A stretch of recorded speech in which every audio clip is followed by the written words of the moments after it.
Hello friends, स्वागत है आपके अपने चैनल रोहित स्टडी सेंटर में। दोस्तों, आज का लेक्चर नंबर हमारा होने वाला है 16, जो कि चैप्टर हमारा चल रहा है कार्बन एवं उसके यौगिक, जो चैप्टर हमारा है फोर्थ। ठीक है फ्रेंड, तो आज की हेडिंग डालिए आप पहली, सहसंयोजक बंध क्या होते हैं। फ्रेंड, उससे पहले आप फ्रेंड आप चैनल पर नए हैं तो चैनल को सब्सक्राइब कर दे, बेल आइकन को प्रेस कर दे। फ्रेंड्स, अभी तक आपने अपने वीडियो फ्रेंड्स लोगों में अपने वीडियो को शेयर नहीं किया है तो फ्रेंड्स अपने फ्रेंड्स लोगों में वीडियो को शेयर करें। फ्रेंड्स, एक अच्छा सा कमेंट करके भी हमें बता दिया करें फ्रेंड्स कि वीडियो आपको कैसे पसंद लगी या नहीं। फ्रेंड्स, आप जिस टॉपिक भी वीडियो चाहते हैं तो फ्रेंड्स हमें कमेंट्स बॉक्स में बता सकते हैं फ्रेंड्स। ठीक है, कर हम आपके कमेंट्स जरूर देखते हैं फ्रेंड्स। हमें कमेंट के माध्यम से पता चलता रहता है कि बच्चे को किस टॉपिक पर परेशानी है फ्रेंड्स, और जे भी जिस टॉपिक पे आपको दिक्कत लगती है फ्रेंड, तो मैं उसके एक सेपरेट वीडियो बनाने के लिए तैयार हूँ फ्रेंड्स।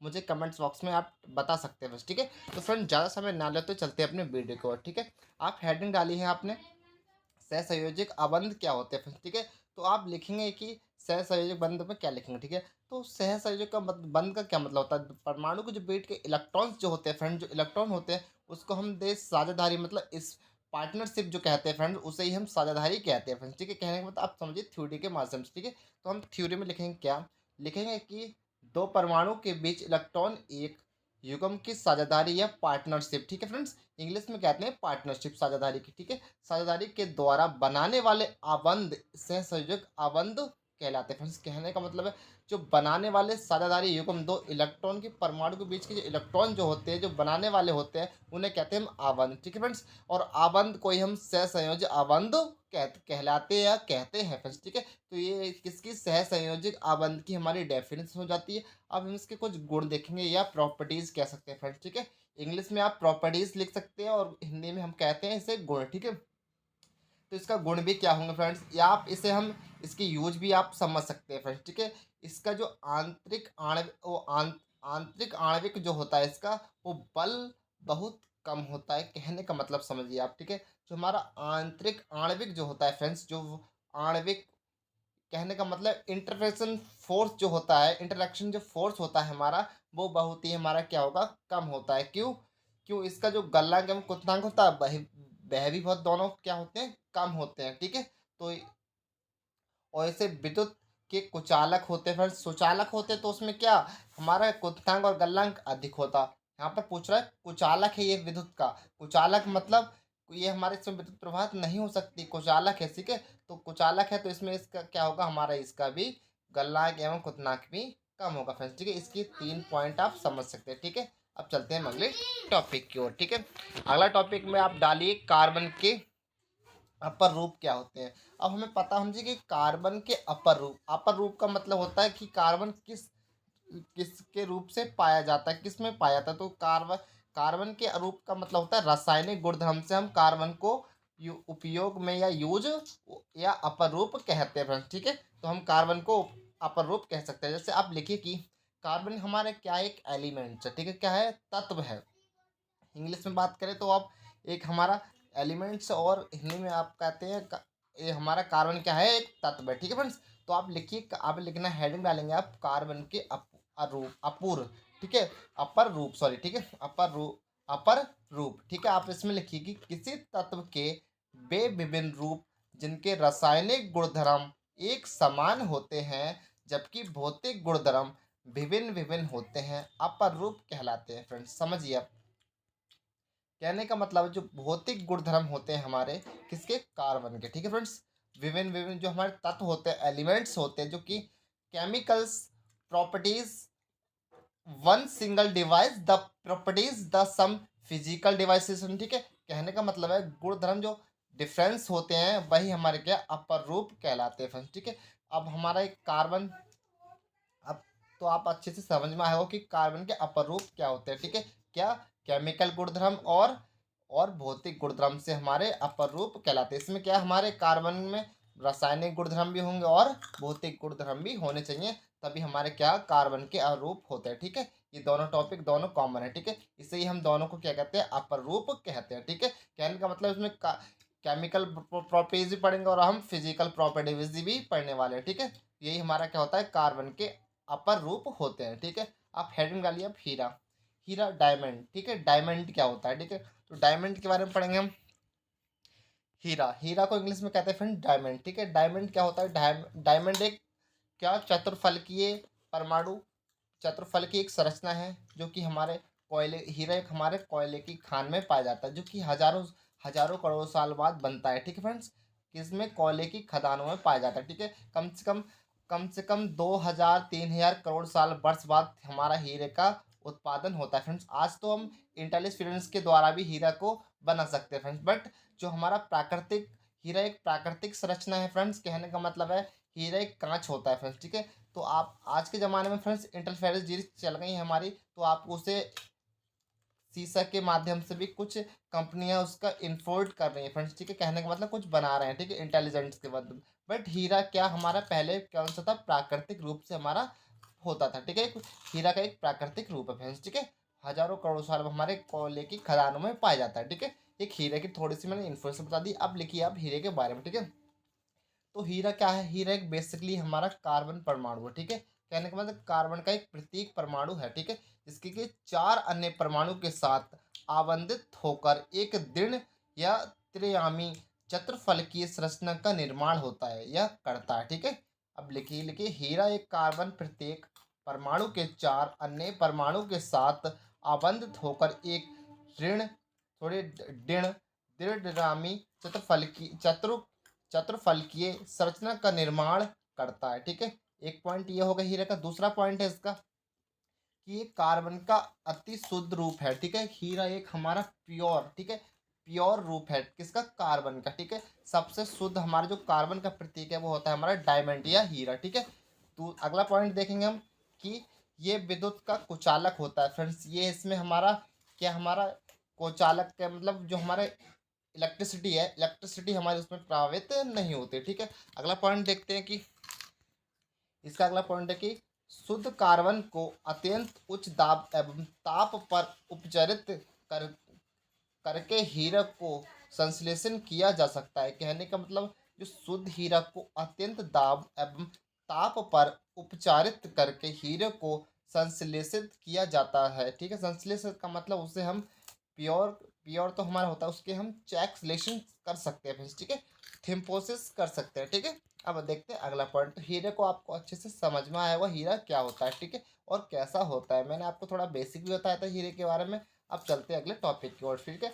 आपको थोड़ी भी कंफ्यूज हो इस टॉपिक के अंदर तो मैं आपके लिए एक सेपरेट वीडियो बना सकता हूँ फ्रेंड्स, ठीक है।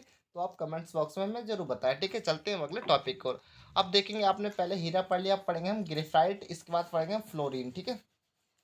तो आप देखेंगे ग्रेफाइट क्या होता है फ्रेंड। ग्रेफाइट भी का हीरे जैसा कार्बन का एक प्रतीक होता है, ठीक है।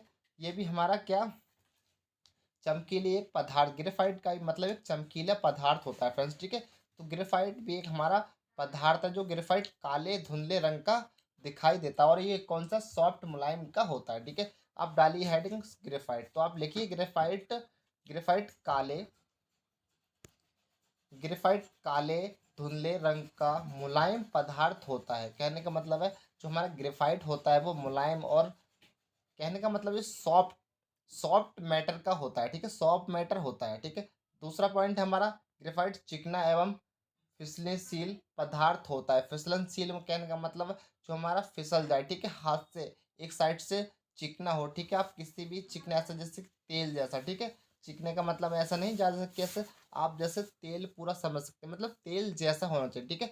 दूसरा तीसरा पॉइंट इसका, ये एक चमकीला पदार्थ भी होता है, जैसे कि डायमंड हमारा चमकता है, ये भी हमारा क्या, ग्रेफाइट भी एक चमकने वाला पदार्थ है, ठीक है। और हीरा भी हमारा कौन सा पदार्थ है, हीरा भी एक हमारा चमकने वाला पदार्थ। उस आप टॉपिक, उस वाले टॉपिक में ये भी आप ऐड कर सकते हैं, ठीक है। तो ग्रेफाइट एक चमकीला वाला पदार्थ है, या इंग्लिश में लिखेंगे तो साइनिक मैटर्स होता है ग्रेफाइट, ठीक है। साइनिंग मैटर्स होता है, ठीक है। अगला पॉइंट इसमें कि ग्रेफाइट विद्युत का कुचालक भी है। अब ग्रेफाइट में हम क्या, करंट को प्रभावित कर सकते हैं, ठीक है। कहने पर का ये भी आपको पॉइंट नोट होना चाहिए, ठीक है। ग्रेफाइट विद्युत का सुचालक भी होता है, ठीक है। और वो हमारा जो हीरा होता है वो हमारा कुचालक होता है, और ग्रेफाइट ये हमारा सुचालक होता है, ठीक है। ये दोनों इसमें क्या, दो पॉइंट इसमें हमारे डिफरेंट, ठीक है। तो फ्रेंड्स मैं आशा करता हूँ आपको ग्रेफाइट और डायमंड हीरा जो है आपको अच्छे से दोनों टॉपिक समझ में आए होंगे फ्रेंड। आपको समझ में नहीं आते फ्रेंड तो अगली बार मैं आपको एक सेपरेट वीडियो बना कर दूंगा, बट आप उससे पहले मुझे कमेंट्स बॉक्स में ज़रूर बताएं, ठीक है। अब चलते हैं हम फ्लोरीन की ओर फ्रेंड्स। तो चलते हैं, देखें फ्लोरीन का हमारा क्या स्ट्रक्चर है, ठीक है। तो आप हेडिंग डालिए फ्लोरीन, ठीक है। अब फ्लोरीन के बारे में पढ़ेंगे, आपने कार्बन पढ़ लिया, डायमंड पढ़ लिया, और हमने क्या ग्रेफाइट पढ़ लिया, ठीक है। अब पढ़ेंगे हम फ्लोरीन, इसके बाद पढ़ेंगे C16, ठीक है। C16 का मतलब होता है फ्लोरीन का हमारा फॉर्मूला है, ठीक है। C16 कह सकते हैं इसे हम, क्या, या फ्लोरीन कह सकते हैं। फ्लोरीन का मतलब होता है एक फिटबॉल की तरह, ठीक है। फिटबॉल की तरह जो होता है हमारे, होती है एक समय से, जो कि हमारे प्रसिद्ध वैज्ञानिक जो थे, जो हमारे बंक मिस्टर फुल्कर, बंट मिस्टर फुल्कर, जो हमारे कहाँ के थे, अमेरिका के। फ्रेंड्स कहाँ के थे, अमेरिका के, ठीक है। अब इसके बारे में पढ़ेंगे, तो हम देखेंगे, मैंने ये लिखा है यहाँ पर कि, देखिए आप, फ्लोरीन के अंदर फ्लोरीन की संरचना एक फुटबॉल की तरह होती है। फ्रेंड्स मैंने आपको बताया था कि फ्लोरीन की जो हमारी संरचना या स्ट्रक्चर जो होती है, किसके तरह होती है, हमारी फुटबॉल की तरह होती है। फ्रेंड्स एक पॉइंट ये हो गया। अगला पॉइंट, अमेरिका के प्रसिद्ध वास्तुकारक, या इसके आप लेखक कह सकते हैं, आप राइटर कह सकते हैं आप, या जो इसके प्रस्तुत किया है आप वह कह सकते हैं। वक मिस्टर फुल्कर के नाम पर इसका जन्म, या आप इसे प्रतिपादित का रूप दिया कर सकते हैं, ठीक है। तो नाम फ्लोरीन रख दिया गया, इनके नाम पर ही क्या है, इसका नाम रख दिया, फ्लोरीन रख दिया गया। फ्लोरीन गोल गुलंबिक के समान होता है, ठीक है, गुलंबद के समान होता है, ठीक है।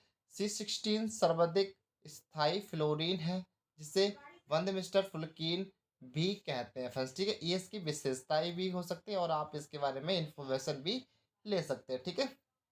काफ़ी इंपॉर्टेंट टॉपिक है फ्रेंड्स, एग्जाम में कई बार पूछ लेता है कि फ्लोरीन क्या होता है, ठीक है। फ्लोरीन किसे कहते हैं, फ्लोरीन के थोड़े से कुछ एग्जाम्पल सहित हमें समझाइए, ठीक है।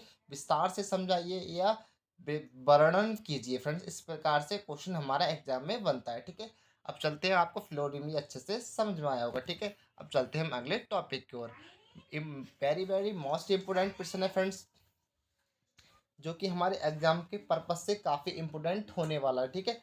तो हमारा जो क्वेश्चन जो बनता है, यहाँ से बनता है, संतापित यौगिक असंतापित यौगिक क्या होते हैं, इस इन्हें क्या कहते हैं, इसे किस प्रकार हम प्राप्त कर सकते हैं, इन्हें क्या कहते हैं, किस प्रकार से उपयोग होता है, ठीक है। तो इसके बारे में पढ़ेंगे हम। पहले डालिए आप, संतापित यौगिक क्या होते हैं, ठीक है। तो आप हेडिंग डालेंगे संतापित यौगिक क्या होते हैं, ठीक है। तो आप लिखेंगे कि संतापित यौगिक के अंदर लिखेंगे आप, कार्बन परमाणु के बीच केवल एक अबंध से जुड़े कार्बन के यौगिक संतापित यौगिक कहलाते हैं फ्रेंड्स। ये इसकी हमारी एक डेफिनेशन होगी, ठीक है, किसकी, संतापित यौगिक की, ठीक है। संतापित यौगिक की एक डेफिनेशन है कि कार्बन परमाणुओं के बीच केवल एक, क्या, एक आबंध से जुड़े कार्बन के यौगिक संतापित यौगिक कहलाते हैं। अब असंतापित यौगिक देखते हैं। असंतापित यौगिक का मतलब द्विबंध, हमारे द्विबंध अथवा त्रिबंध वाले कार्बन के यौगिक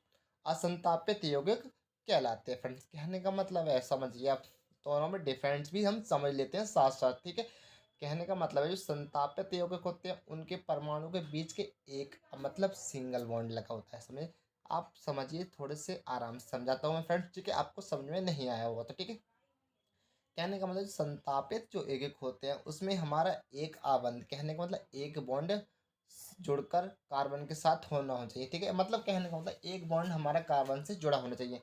और जो असंतापित यौगिक होते हैं वो हमारे द्विबॉन्ड या त्रिबॉन्ड से हमारा यौगिक जुड़ा होना चाहिए, वो हमारा क्या कहलाएगा, असंतापित यौगिक कहलाएगा फ्रेंड्स, ठीक है। तो फ्रेंड्स मैं आशा करता हूँ ये भी दोनों टॉपिक आपको अच्छे से समझ में आए होंगे, ठीक है। अब चलते हैं हम अगले टॉपिक की ओर, जो हमारा होता है हाइड्रोकार्बन। हाइड्रोकार्बन, ठीक है। अब देखेंगे कि हमारा हाइड्रोकार्बन क्या होता है, ठीक है।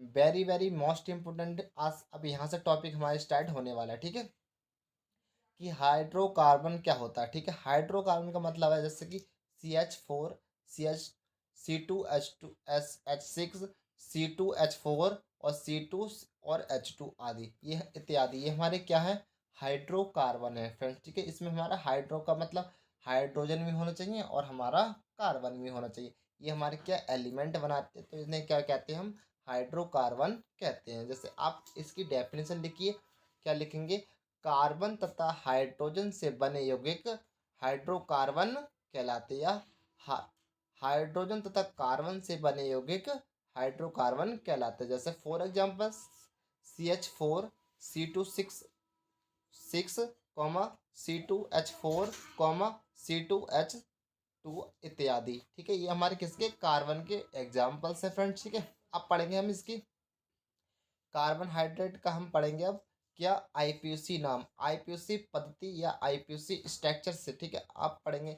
अब फ्रेंड्स हमें आईपीसी का फुल फॉर्म पता होना चाहिए। ठीक है, वेरी वेरी इंपॉर्टेंट क्वेश्चन है फ्रेंड्स। यहाँ से आईपीसी नाम पूछते हैं हमारे 6 नंबर्स में, 6 मार्क्स। ठीक है, 6 मार्क्स के अंदर पूछता है फ्रेंड्स। ठीक है, तो हमारा एग्जाम लॉन्ग क्वेश्चन बनता है यहाँ फ्रेंड्स आपके लिए, कि अब आपसे पूछेगा कि आईपीसी पद्धति क्या होती है। इसका फॉर एग्जाम्पल आपसे रिएक्शन पूछेगा, उसका आईपीसी नाम पूछेगा, आप किसी फॉर्म में दे सकता है फ्रेंड्स। ठीक है, या आप आपसे 2-2 नंबर में पूछ सकता है फ्रेंड्स। ठीक है, किसी में भी पूछ सकता है। वेरी इंपॉर्टेंट क्वेश्चन होने वाला है। ठीक है, मैंने पहले आपको चैप्टर स्टार्ट करने से पहले बताया था कि आपके लिए ये हमारा 4th चैप्टर ब्रह्मास्त्र होने वाला है। क्यों? इसमें आपको कार्बन और उसके यौगिक के बारे में हम पढ़ेंगे। ठीक है, कार्बन एंड इट्स कंपाउंड्स। ठीक है, इंग्लिश में इसका नाम ये होता है कि कार्बन एंड इट्स कंपाउंड्स। ठीक है, इसके बारे में पढ़ेंगे।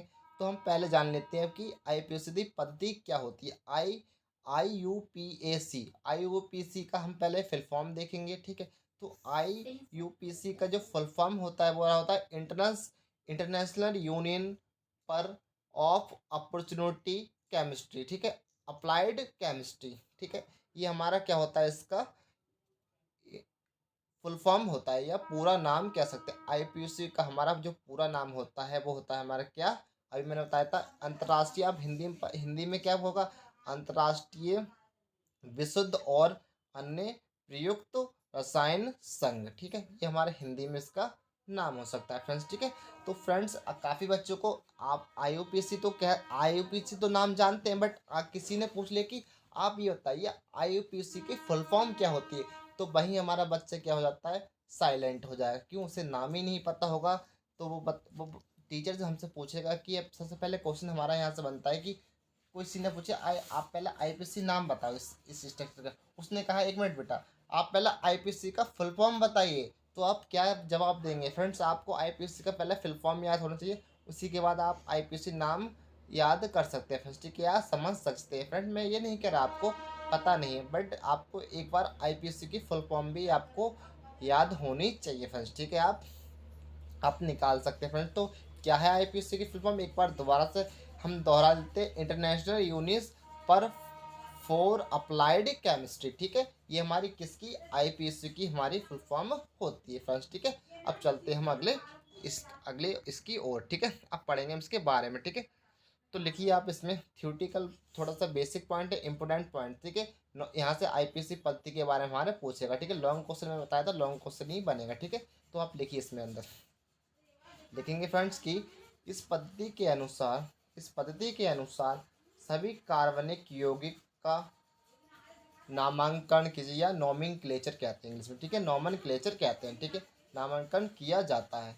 इस पद्धति के अनुसार कुछ सरल कार्बनिक यौगिक जैसे एल्काइन, एल्कीन, एल्काइन या अल्काइन का नामांकन निम्नानुसार किया जा सकता है फ्रेंड्स। ठीक है, ये हमारा एक बेसिक डिटेल्स हो गई। ठीक है, हमारा नॉमेनक्लेचर चल रहा है। ठीक है, किसका, आईपीसी का हमारा नॉमेनक्लेचर चल रहा है। ठीक है, अब पहला नंबर 1 पॉइंट लिखिए इसमें कि हाइड्रोकार्बन के नामांकन में कार्बनिक यौगिक के जो अणु से उपस्थित कार्बन परमाणु की संख्या के आधार पर पूर्व लगन किया पूर्व पूर्व लगन लिखा जा सकता है फ्रेंड्स। कहने का मतलब जो पूर्व लगन के रूप में हमारा लिखा जा सकता है किसका, हाइड्रोकार्बन का नामांकन में कार्बन यौगिक के अणु में। ठीक है, अणु के उपस्थिति में किसका, कार्बन के परमाणु की संख्या के बारे में। ठीक है, अगला पॉइंट लिखिए इसमें।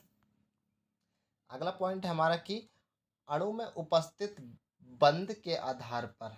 ठीक है, किसके आधार पर, अणु में उपस्थित बंध के आधार पर उसका अनुलगन लिखा जा सकता है। ठीक है, अनुलगन लिखा जा सकता है। किसके आधार पर अनुलगन लिखेंगे हम, बंध के आधार पर। ठीक है, किसके, बंध, अणु में जो उपस्थित है हमारा बंध, उसके आधार पर। ठीक है, अब लिखा हम पढ़ना होना चाहिए कि पूर्व लगन व अनुलगन को जोड़कर हाइड्रोकार्बन का पूरा नाम लिखा जा सकता है। ठीक है, कहने का मतलब हमारा जो पूर्ण लगन और अनुलगन को जोड़कर ही हम क्या कह सकते हैं, हाइड्रोकार्बन कह सकते हैं, आप उसका पूरा नाम लिख सकते हैं। ठीक है, तो हमारे ये तीनों पॉइंट आपके फ्रेंड्स क्लियर होंगे।